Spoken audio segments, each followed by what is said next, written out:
Welcome. This guide is designed specifically for senior management, boards, and investors who are navigating the European Union's AI Act. We're going to focus on a critical and frankly often misunderstood piece of it, the AI literacy mandate in Article 4. It's a requirement with some pretty significant strategic and financial implications. So let's just start with a number that really frames the gravity of this whole topic. 7%. That's the maximum penalty for certain violations of the EU AI Act. And get this, it's calculated against your company's total worldwide annual turnover. This isn't just a compliance issue, it's a major financial and strategic risk. In this guide, we're going to cover 4 key areas. First, we'll look at the stakes involved. Then we'll define exactly what this AI literacy mandate is. After that, we'll outline a practical framework for compliance. And finally, we'll dig into the unique oversight role that falls squarely on you as leadership. Okay, let's dive right into why this matters so much to your organization, and I mean regardless of where your headquarters are. The global reach of this act is one of its most defining and powerful features.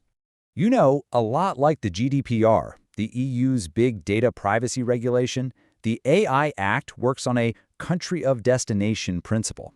So what does that mean? Well, if your AI systems produce outputs that are used inside the EU, or if they affect people located there, then your organization is subject to the Act. This directly impacts US-based and other multinational corporations, no question. The Act also lays out a tiered penalty structure. It saves the biggest fines. We're talking up to 35 million euros, or that's 7% of global turnover, for the most serious violations, like using prohibited AI. The financial risk of getting this wrong is substantial, and it's clearly designed to be a powerful deterrent. Now, here's the crucial point. While the AI literacy mandate in Article 4 doesn't have a specific fine attached to it, a failure to comply can be used as an aggravating factor. In other words, a lack of sufficient training could actually increase the penalties you face for other violations. That makes AI literacy a really critical piece of your overall risk management strategy. Okay, so let's turn to the core mandate of Article 4 itself.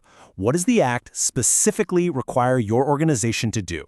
The Act gives us a pretty clear definition, and you'll notice the focus isn't really on deep technical skill. It's on the ability to make an informed deployment and having a real awareness of the risks and opportunities. It's about sound judgment more than it is about technical know-how. Now, this is vital. You have to understand your organization's role. Are you a provider, someone who develops an AI system, or are you a deployer, someone who just uses one? For most of you, your organization is going to be a deployer, using AI tools built by others. And that role comes with a very specific set of obligations, especially around proper use and human oversight. The Act requires organizations to meet this obligation to their best extent.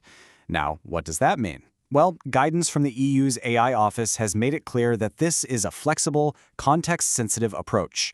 Your literacy programs have to be tailored to your company's size, your resources, and of course, the specific risk profile of the AI systems you're actually using. So, how do you take this mandate and turn it into a real actionable strategy? Well, a structured framework is definitely the most effective approach. A really solid compliance framework is built on a tiered approach. You start with foundational, organization-wide training. From there, you move into more specialized training for roles that have direct AI responsibilities. And finally, for anyone operating high-risk systems, you need very specific, mandatory guidance. And here's a key detail you can't miss. The mandate in Article 4 goes beyond just your full-time employees. You have to ensure a sufficient level of literacy for contractors, service providers, basically anyone handling AI systems on your behalf. This has some pretty serious implications for how you manage your vendors and your procurement processes.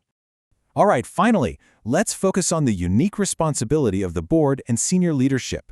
Your role is distinct from everyone else's, and you could argue it's the most critical of all. For this audience, for you, the imperative isn't to learn how to code. It's to learn how to govern. It's about having the judgment to ask the right questions, to evaluate AI-driven insights with a healthy dose of informed skepticism, and to maintain strategic control in a world that's becoming more and more automated.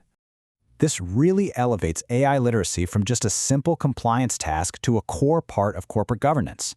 For board members, failing to provide effective oversight of high-risk AI systems could introduce the potential for personal liability.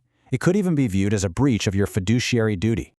As leaders, your number one role here is to ask the right questions. So think about these as critical inquiries for your next board-level discussion. How are we really managing third-party AI vendor risks? Do we have a solid governance framework for weighing AI's value against its risks? Are our audit functions even equipped to oversee AI? And how do we empower our teams with both the competence and the authority for effective human oversight? These questions are essential. And of course, a crucial final point. This guide is meant to help frame your strategic thinking. It is absolutely not a substitute for legal advice. We strongly recommend that you consult with qualified legal counsel to really assess your organization's specific obligations and risks under the AI Act. So we'll leave you with this question to think about, because how you answer it is ultimately going to define your organization's ability not just to comply, but to innovate responsibly and truly maintain strategic control in the age of artificial intelligence.